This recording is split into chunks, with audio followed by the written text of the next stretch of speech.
Hello everyone, I'm Sanket Singh and welcome back to my channel. So guys, in the past video, we actually started our discussion on Next.js, right? This particular video is the part of the three video series where we are actually learning Next.js. In this particular video, we are going to continue our discussion around some of the concepts around Next.js and how you can actually build your full stack application in Next. If you have not already watched the first part of this series, I would highly recommend you guys to watch that so that you can solidify your concepts around Next.js. So without any further delay, let's start taking a deeper dive into Next.js altogether. So guys, before moving forward, there is a very important information that I would like to give you. So recently we wrapped our Elite 1.0 front-end development course, and now we have launched our Elite 2.0 advanced front-end development course. This is a bigger and a better front-end development course that you need. This course doesn't need any particular prerequisite, and we are going to take you from the very beginner level to the advanced level of front-end engineering. We have actually included projects like your own Replit clone, Wix website maker clone, right? Uber clone, and a lot of similar projects. You are going to make your own PubSub library based LLD driven projects, and we are going to make sure that you learn important front end design patterns as well. I'm going to list down all the projects and all the important design patterns here. This is the only course that you need if you are aiming for SD1 or SD2 or SD3 kind of roles, because we are going to take everything to the very advanced level in front end engineering. We are going to learn a lot of optimizations, and we are going to see technologies like Next.js, Redux, Zustand, TypeScript, React, and of course, the latest version of React. This particular course is going to make sure that you have ample amount of projects that you can add in your resume. We are going to make approximately 20 plus projects with different variety of complexities, engineering problems, and of course, there will be a lot of discussion around the core concepts of frontend. So what are you waiting for? Check out the course link in the description below, and you can use the coupon code mentioned in the description section to get maximum discount possible. See you guys in the cohort, and let's get back to the video. So before moving forward, I would like to point out a couple of things. First is that inside a particular folder, you cannot have more than one page.tsx. Of course, like that's a basic operating system level thing also, right? That if in a folder you have multiple files of the same name, it can't exist. You have to put a different name. But even if, let's say, you put a different name file, for example, let's say home.tsx, okay?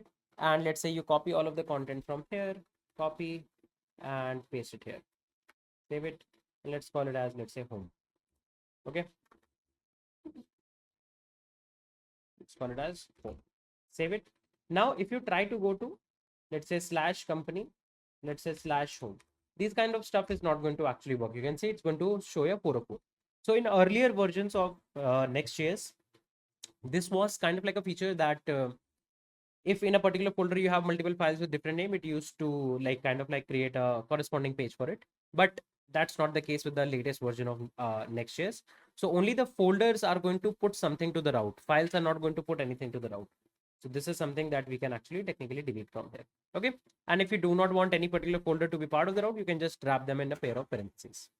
Also, every page need to have its own default export. You cannot have named export, otherwise Next.js will not be able to figure out that among the, let's say, 10 named exports from one particular file, which one of them is kind of like your page components UI. So definitely you need to have always the default export for any particular page. Also, as you can see, I am not using any use client here. So all of these are server side rendered components, and you can like verify that as like in one more way. If you remember, I showed you through Webpack. You can do one more thing. For example, you can say console.log process. Okay. So you remember that process is a Node.js global, right? Now this process is not available on the browser. If I save it and go to my console, okay, let's go back to slash company. Okay. And if I go to my inspect console, you can see on the console, there is nothing printed because this process is not part of the browser, first of all. And because of the fact that this is a server side rendered component, or I would say React server component to be precise, you can see we're able to list down all the corresponding process variables. You can see all of these are part of the process Node.js global. So what happens is that this particular file is technically executed, processed on the server side. And then from this particular file, whatever is your UI element is technically streamed in the form of HTML to the browser. That's why you do not see anything coming up on the browser. And this is correspondingly a server side component. If you try to do a use client here, if you do a use client here, the moment you save it, and if you refresh, Now you can see when you do the process, you can see you are getting browser level details coming up ahead here. Now you can see now the browser is able to recognize, because now this logic is technically executed on the browser side. Okay, so depends on how exactly you are making the component will decide whether it's a React server component or a client component, and that's how the basics of routing is also is going to exist.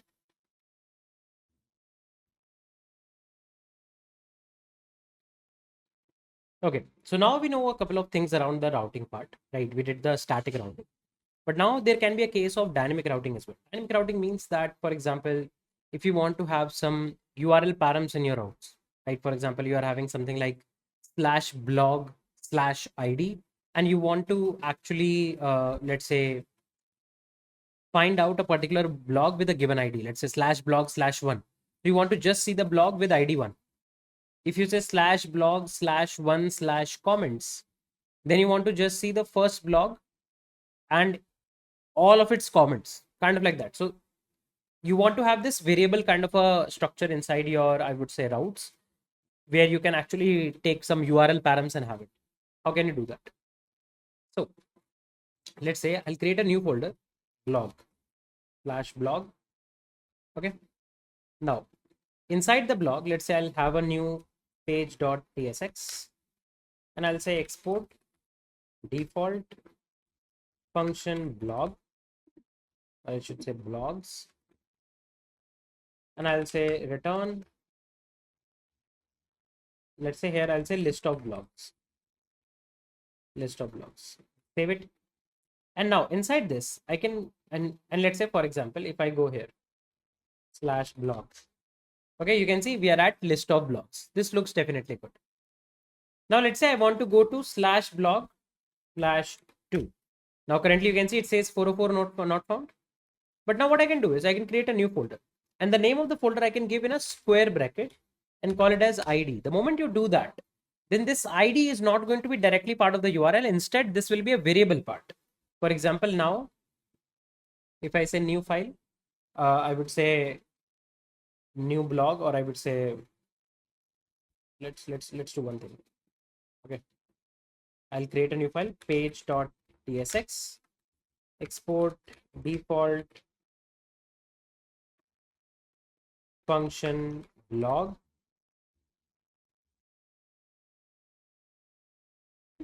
and I'll say blog.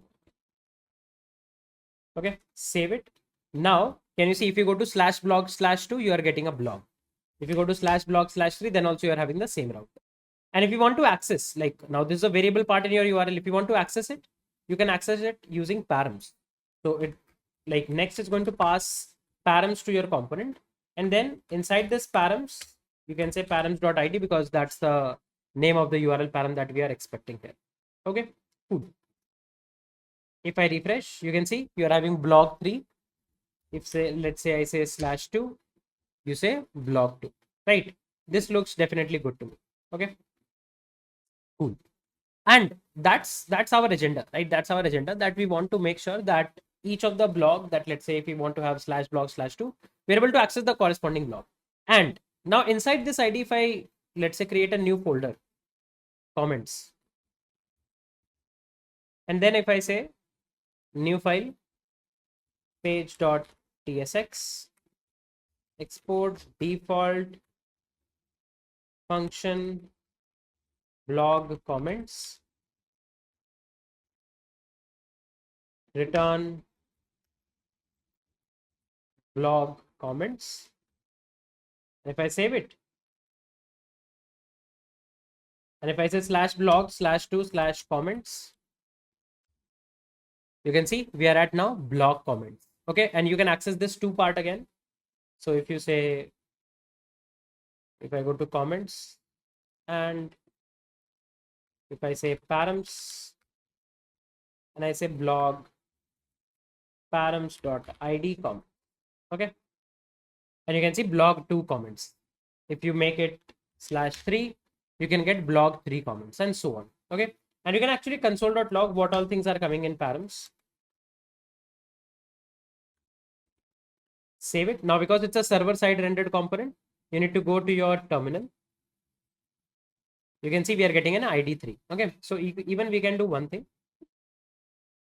Okay, and we can say this is going to have a, let's say the params are going to have an ID which will be of type, let's say string. Okay, and or let's have it like this. Params will be having an ID of type string. Okay, this is going to be the type, so that the type error is gone. And copy this, paste it here.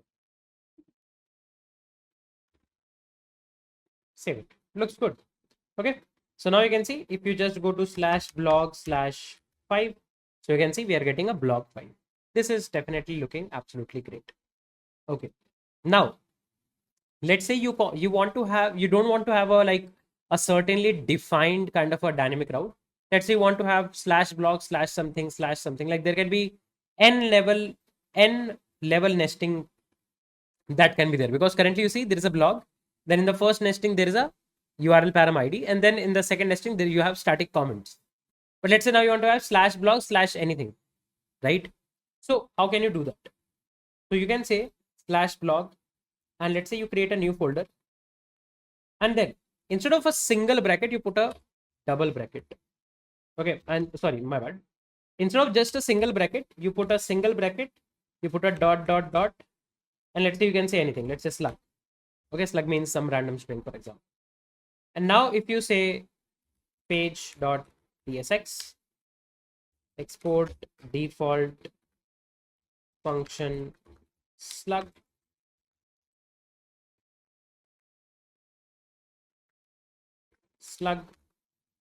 save it. And now let's say if instead of /blog you go to anywhere else, let's say if you just go to /blog, you're at list of blog, but apart from blog you go anywhere else, for example topic, right? And let's do one thing. Oh, sorry, my bad. /blog/topic, /blog/topic. Okay, now let's see what happens. Okay, can you see you're getting blog topic here? That means it is not rendering your slug. Why? Because now there is a conflict. Now there is a conflict that this is also a variable param, this is also a variable param. Which one of them to actually show? It's actually taking the priority of this ID, not for the slug. But now let's say if you do something like /topic/something, now can you see it's taking a slug? So next we'll try to figure out that, okay, if you are just having a single URL param, and after that you are not having comments, you are having something else, that means you are probably referring to this slug. But if you are having just a single URL param, that is just the ID, you are going to probably refer to this particular folder. And if you have /ID/comment, you are going to prefer this particular folder. So let's see, if instead of something, if I say /comments, you can see blog topic comments are coming up. So that's how slugs are going to come into the picture. Okay, cool. Now there is one more thing. For example, if let's say if I create a new folder and I say feed, okay, if I say feed, and inside feed, let's say if I create a new folder, I say ..slug, okay, and inside this slug I'll create a new file, page.tsx,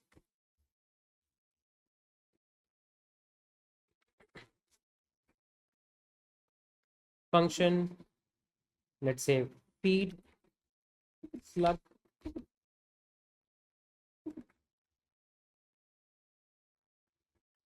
and let's say feed slug.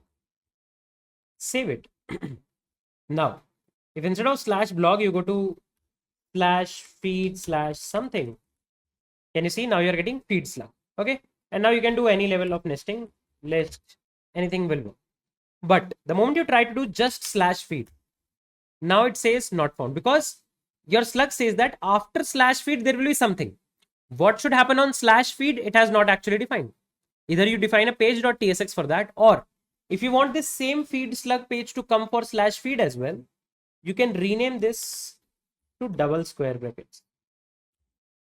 The moment you do that, now you can see you are having a feed slug for /feed as well, /something as well, and something as well. So any level of nesting can actually work for you, right?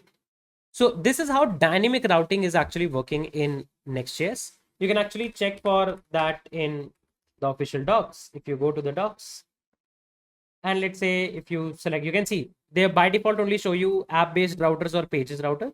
Let's say we go to app router. If you go to routing, and let's say you go to for example, defining routes. Okay. And you can see, let's go up here, dynamic routes. Can you see inside the dynamic routes, a dynamic segment can be created by wrapping a folder name in square bracket like this. The slide is the slide. Okay. Then if you see, if you want to catch all the corresponding segment like this, you can have a double folder coming up here with a dot dot dot. So you can see, you can read all of these data about dynamic route, but most of the things we have already covered. That if you want to just have slash ID kind of a thing, which will be variable, you can do something like a square bracket. If you want to have slash ID slash comment, but comments are static, so you just put comments as a folder. But now you want something slash blocks as something else, like apart from ID, after ID you have something else, then you can have this slug. If you don't even want this slash ID to come into the picture, you can have something like feed slash slug. But if you want to have the same content shown for slash feed as well, then you put a double square bracket altogether. So you can like play around with it. The more I would say experiments you do here, the better understanding you will get that how this routing mechanism is overall shaping up your application altogether.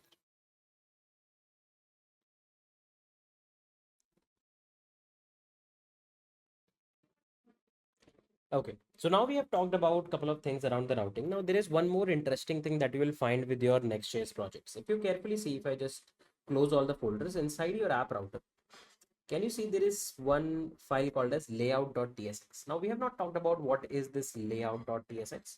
So let's try to get some understanding and let's try to understand how exactly this layouting works. So for example, let's say you have an application. Let's say this is the UI of the application. And let's say you are building something like a Twitter app or something like that. Okay. Now, if you generally see inside your Twitter app, you generally have your kind of like a nav bar here, right? So let me type it like this. You generally have a nav bar coming up on the top. Okay. On the left hand side, you have, let's say, some options. Okay, some options on the left hand side. On the right hand side, let's say you have a couple of ads nowadays, right? You have, let's say, a couple of ads. And after the ads, there is one, let's say, small section of trends, something like that. Okay. And in between this, in between all of this, there is your feed. In between all of this, let's say, this is the part of your feed. Okay. Feed. Okay, cool. Now, let's say what happens is that you are on the home page of your Twitter app, and let's say this is the navbar, this is the option, this is ads, trends, feeds, and everything. Okay. Now you were scrolling through the feed and you saw a post by a couple, let's say some of your celebrity. Let's say you found a post, and then you clicked on this particular user's profile or the celebrity profile, and you're redirected to the corresponding celebrities feed, that what they have actually posted. What you will realize is that the nav bar, the side options, the ads, the trends, these things remain same. Only instead of your feed, it becomes the celebrity profile feed, something like this. Something like this it actually becomes, right? Rest of the things remain same. I can even show you that probably. Let me open X, right? Twitter is now mentioned as X. You can see this is, let's say, the Twitter feed and everything coming up. Okay. And let's say if I click on this particular person, can you see on the left hand side things remain same, on the right hand side what's happening remains same. If I go back, what's happening is still there, left hand side is still there. This nav bar which has the X coming up kind of like this for you and following, this is still there. So you can see you are routing, and if you carefully see, I routed to a different page. This is at the home page, and if I click here, you are at a different particular person, right? So if you route to a different page altogether, these things actually remain same. So to implement a structure like this, you can actually implement layouts. Layout contains the common logic across your routes, right? The common UI components across your routes, you can keep in the layouts. Now that's the feature that Next.js also provides. And one interesting thing part about layouts is that layouts do not re-render themselves if you change to a different route altogether, right? That's a very important, I would say, take that Next.js has in order to implement layouts altogether, right?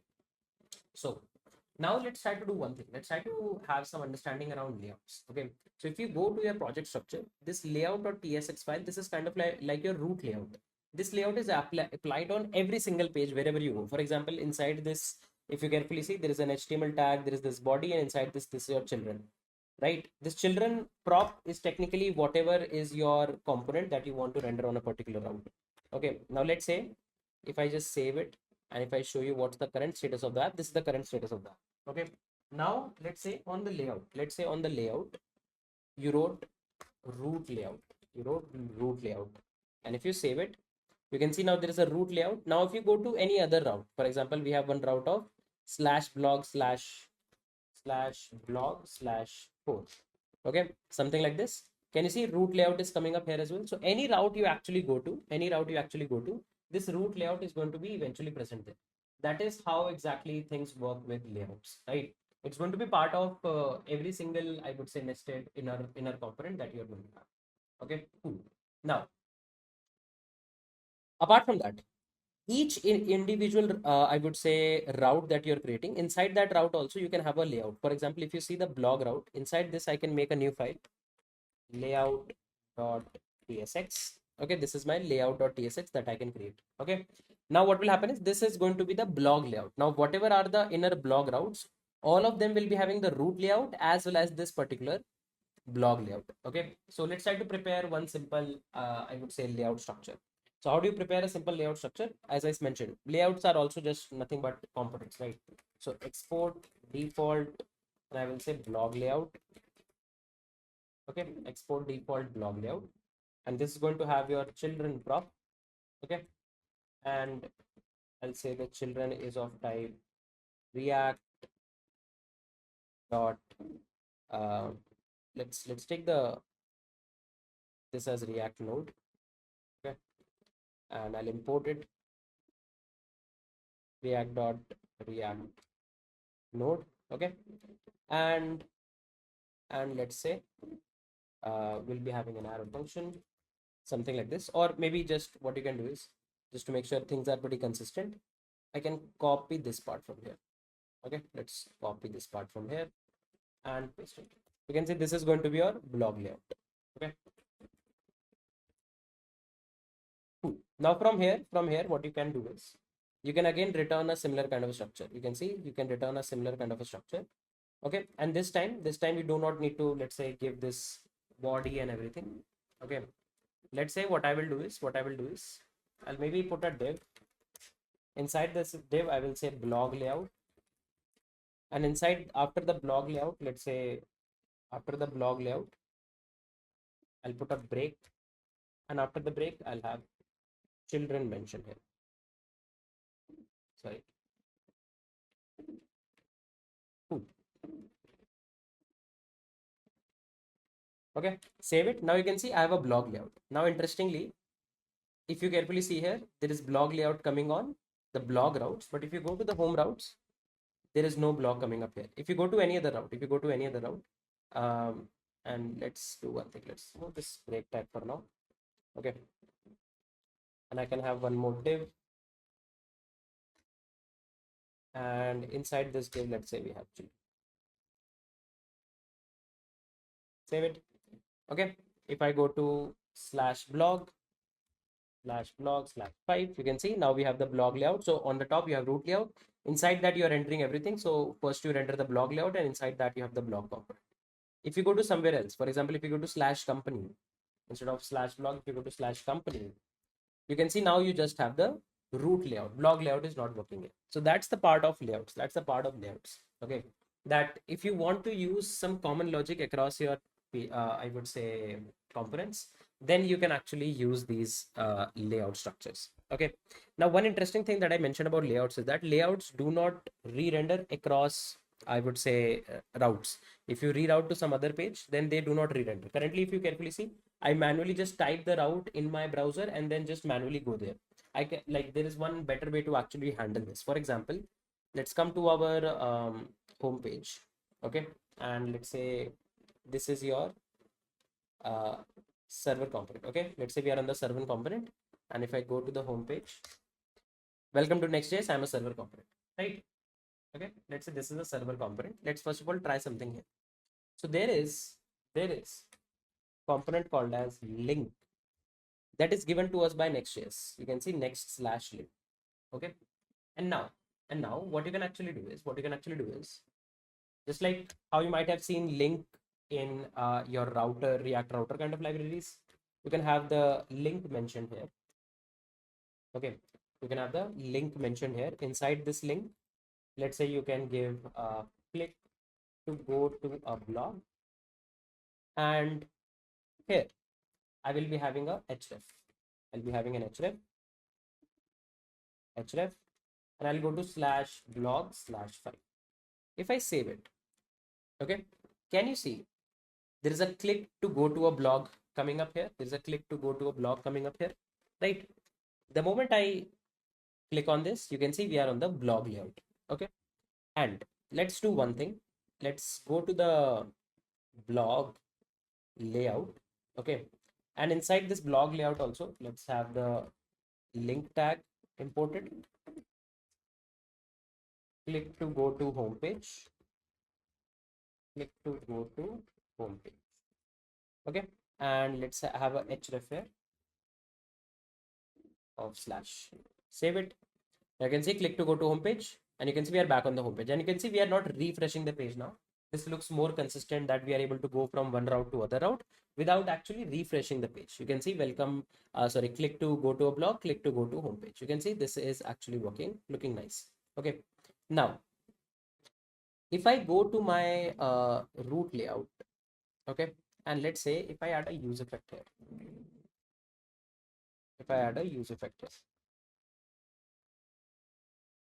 okay, and I will add this use effect only on the first re-render of the component.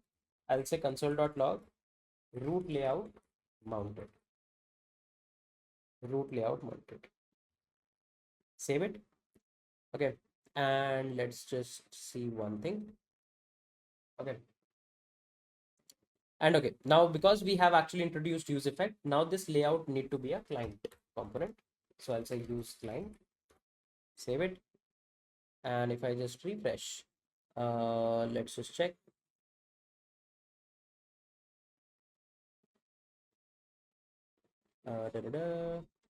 So let's do one thing. Let's not do it in the root client, because here we are actually exporting the metadata. This is not actually allowed here. Let's do one thing. Save it. Let's go to the blog layout.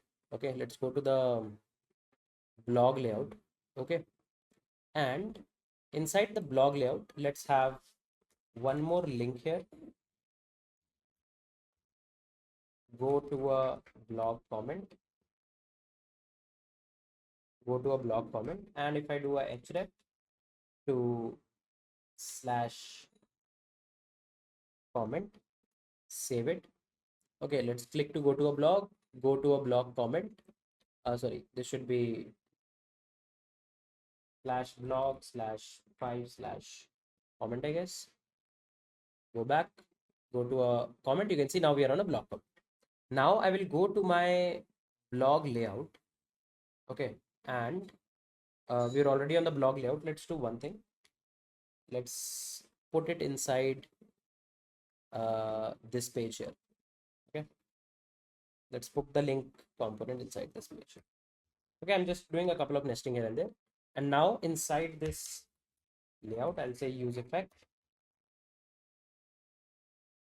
On the first render of this particular blog layout component, I'll say console.log blog layout mounted. Save it. And we need to have a use client here, because now we are having a use effect. So I'll say use client. Let's make it a client component. And you can see now things are working. Now let's go to the home page. I'll inspect. If you go to the console, you can see nothing is being logged. If I go to a blog, can you see I'm going to click on the blog. So let's click go to a blog. The moment I go to a blog, you can see the blog layout has been mounted. Why it's been coming twice? Because it's in the dev mode, right? Like similar thing that you see in your dev environment, right? And now if you go to a blog component, can you see this has not been logged again? That's the interesting part. So the layouts do not re-render themselves. Once they have been loaded, they stay as it is, right? That's the important part about layouts that you have to keep in mind.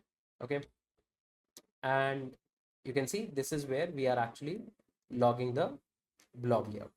Now interesting part is that in the latest versions of I would say your Next.js, in the blog, in the layouts, you can also write some logic. Like as I mentioned, I can add some use effect and everything. So we can even fetch some data and then add it to your layout. But the only part is that this data that you have fetched will be fetched once when your blog has been actually mounted, and that's it.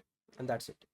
Apart from that, you cannot actually pass props from your layout to the inner components. That's also one I would say one constraint that you will find with layouts. Okay, but the benefit is that this gets loaded once. So for a structure like this, where you want to have, let's say, a sidebar, let's say a nav bar, something on the right side as well, and you want to load it only once, you don't want it to refresh again and again, you can use layouts. You might be thinking that what's the core difference between the layouts and the inner components?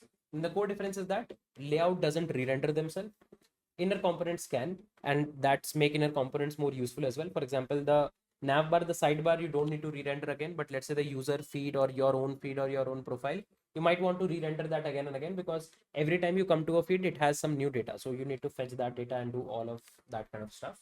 So that's where layouts actually come handy, right? And this is, I believe, a pretty interesting I would way to actually write some common UI logic at one place and put it here. Now, I would like to give you guys one task. How about you think about a very simple thing? Let's say this is the root layout, and inside the root layout, you have the blog, and inside the blog, you have a blog layout as well. Let's say while rendering the blogs, you do not want root layout to actually come into the picture. This root layout is coming up because this layout.tsx is in the root directory of the app folder. How about I don't want my root layout to be applied everywhere. I want my root layout to be applied at some places only. Other places, I do not want my root layout to be applied. What should be the way to go for? I can give you a hint. I can give you a hint that maybe you might want to remove it and have something very similar to that of about and restructure your app in some way. But this is going to be a good exercise to actually look out for, and that's layout for you guys. Now, apart from layout, there is also one more concept that works very similar to that of layout, but has one small difference. Now you can see layout doesn't re-render if you go from one route to another route, right? What if you want it to re-render? What if you want it to re-render? In that case, you do not want to make a layout. Instead of that, Next.js provides you something called as a template. So instead of making a layout.tsx file, just rename this file to template.tsx. I'll say a yes here. And now what you will see is that if I just go to the home page, you can see I'm on the home page. If I click to go to a blog, you can see I'm on the blog page. Now if I go to the blog comment, can you see this has been logged again? These two logs are coming up again, and this is coming up because templates re-render themselves, right? Layouts do not re-render if you go from one route to another route within that layout, but templates do re-render them. That makes the most subtle, I would say, difference between a template and a layout. And like Next.js provides you a very simple way to actually do it. All you have to do is just mention template.tsx instead of layout.tsx. That's it. That's the only thing that you have to actually do. Rest all of the things that you will see remains as it is, plain and simple, right? Now, one important thing that I would like to point out about the layouts. Okay. Now, if you carefully see, just to demonstrate you guys, I added an effect and like made this layout a client component. Right. Of course, you can make layout client components, right? But generally, that's not the very good practice to do, right? Like if you have, like if you want, you can introduce some hooks and then change the logics here and there. But then that overall affects the, I would say optimizations that Next.js actually adds in these kind of layouts. So always, until or unless you have a very specific reason that you want some interactions to go on with your, I would say, layouts, then only make it a client component. Like you want some JavaScript logic to execute here, and then you want some interactions, then only make it a client component. Otherwise, always make sure, like until unless required, make your layouts as a server side rendered component. Okay, so now let's talk a few more things around server components. Now we saw that why server components are needed and how exactly you can make them, right? Like all the components that you by default make is a server component, and if it's a client component that you want to have, you need to manually opt in for it, right? And whenever you have a scenario where you just need, let's say, a couple of data to be represented on your screen and you don't need any interaction, like you don't want to be in a situation when, let's say, a person clicks on a particular button and then something happens on the page. These kind of interactions, if you do not need, then technically you can make server components, right? So let's say you want to just let's say show a list of data, like maybe let's say you want to show a list of products. That's it. You don't want any other thing, and then let's say on the click of those products, nothing actually happens, right? Nothing specific in terms of interaction is there. Then it's a good thing to have a server component, right? So on server components, you can even fetch the data, right? It's not like server components are going to be just static HTML. It's not like that. On server component, you can make API calls as well. And the best part is that because there is no interaction and everything, an API call is just a function call. There is no effects involved. There is no states involved, nothing. For example, let's say if you go to your browser, there is a free API called as Fake Store API, right? fakestoreapi.com/products. Okay, for example, this is the API that gives us a JSON response, and we want to actually make an API call here. So what we can do is, let's say this is our server component, right? What I'll do is I'll just comment out everything for a moment. And if you want to make an API call, all you have to do is, let's say you just write a normal function, const get products. That's it. This is like a normal function you can actually make. Okay. And what Next.js does is Next.js has kind of like hijacked the original fetch for its own purpose. So if you go for fetch Next.js, okay, you'll get some extra functionalities coming up altogether. You can see Next.js extends the native web fetch API. So when you use fetch inside Next.js, they have kind of like overrided it for its own purpose. And the main part is that in the browser, the cache option indicates how a fetch request will interact with the browser's HTTP cache.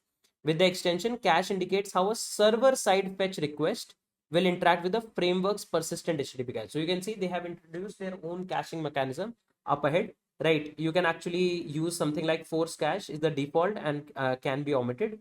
You can see there is no store. So there are different cache policies. If you want, you can revalidate after a particular set of seconds. You can see revalidate after 10 seconds. These kind of, I would say, overriding methods they have given. You can go through them. It's very straightforward, but I'll just show you a demonstration.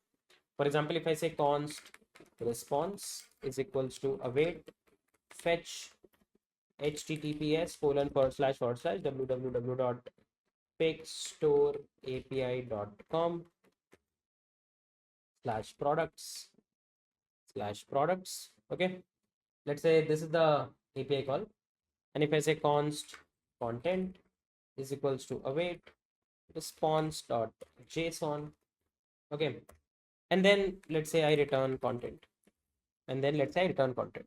So you can see this is just a simple function that makes an API call. There is no effect, there is nothing as such involved.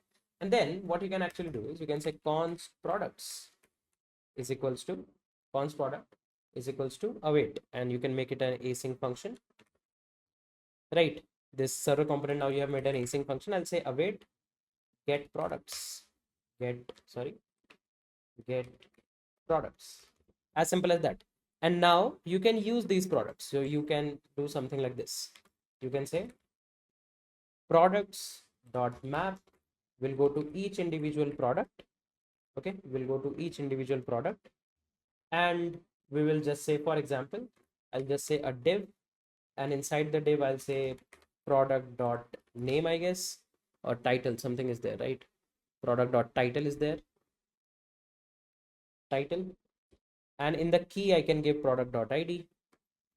Key is equals to product dot id. Okay, this looks cool, and let's give the type of the product. So let's do one thing. I'll just make an interface product. Okay, this product will be of type the interface product. Okay, and here I'll be having an id. Let's say this will be a string, a title which will be a string. Okay, title which will be a string. Okay, and let's see other properties. Price description, price is also, I guess, a string. Description is also a string. Okay, cool. This looks good, and here we can just say, or let's do one thing. Let's write this div again. Okay, I'll just cut it out.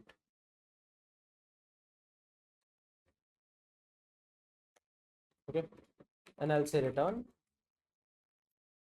paste it here, and let's see what happened. or let me do just one spot. I guess I missed something specific. So I'll say products dot map, right? Products dot map. It's going to return us an array. I'll go to every individual product, which is of type product. Okay. And from here, I can just return a div saying product dot title, and I'll give the key. I'll give the key as product dot id, as simple as that. If I save it, and if I go back here, and let's say if I just refresh, just a second, let's see.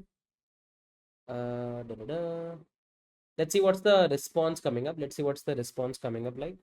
I'll say console.log content, save it, and if I inspect da, da, da, console, let's just refresh. Okay, it's not able to make the API call. Let's see what happened. Let's see the network tab. If I just refresh, let's go for the fetch and XHR calls. Let's see. Let me restart the server once. Just a second. Let's restart the server once.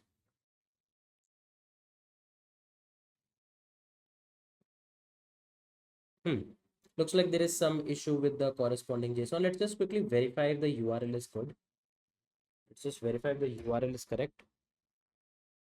No, URL was wrong. This is the right URL. Let's paste the right URL. Let's paste the right URL. This is the right URL. Save it. And now you can see we are able to make the call. There was the URL issue only. And you can see the moment I refresh, you can see it actually makes the API call. If you go here, and if I just refresh, you can see you do not see any API call on the browser. Can you see you do not see any API call on the browser? Why? Because this API call is actually happening on the server side. This API call is actually happening on the server side. So even the logs, can you see, are happening on my console here, not on the browser console. Why? Because it's a React server component. And that's the power of server components altogether, right? And you can see writing a server component is, I believe, an even smoother experience altogether, because it's just a couple of functions, and at last this function just returns a couple of HTML which with the populated output. The moment you start having some interaction, anything specific, then in that case you might need to have any kind of a client interaction, right? In fact, later I will also show you that how you can actually integrate database and everything here with Next.js, because Next.js is a full stack framework altogether, right? So you can even directly make a DB call altogether here and fetch the data and then populate the data altogether. That's the power of Next.js altogether.